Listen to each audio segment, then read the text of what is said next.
आई साहेब काय ग दिदू बाळा? काय करायला लागला? अगं शाबू बिजू घातलाय, तू एखादच करणार आहे का? करणार आई. नमस्कार मंडळी, सगळ्यांना शुभ सकाळ. तुमची पण एकादश असेलच बरं का. आज मोठी एकादश आहे, सगळ्यांची एकादश आहे. एवढा शाबू घातलाय बिजा आणि दुसरं काय काय करायचंच आहे. पण म्हणलं तुमची पण एकादश आहे का, तुम्हाला शुभ सकाळ म्हणावं म्हणलं. सगळ्यांना लय दिवस झालं म्हणलं नाही. दिदू बाळ तर आमचं एकादश करणार आहे आणि मी पण करणार आहे का, सगळीच करणार तुम्ही आहे. नका करू, तुम्हाला नाही करते की त्रास होतो. शाबू नाही आवडला तर दुसरं काय तर खायचं, फळं बिळं काहीतरी खाऊन करायची.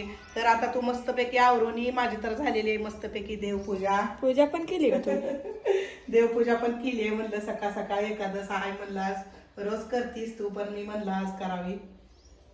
भारी तर अशी केली. मस्तपैकी देवपूजा झालेली आहे बरं का. तुमची पण देवपूजा झालीच असेल, माझी पण झालेली आहे. आता मस्तपैकी चहा पेणार आहे करून. तर दिदू बाळा लवकर या आंघोळ करून, तुला थोडा शाबू देती गरम गरम करू. तर या चहा प्यायला.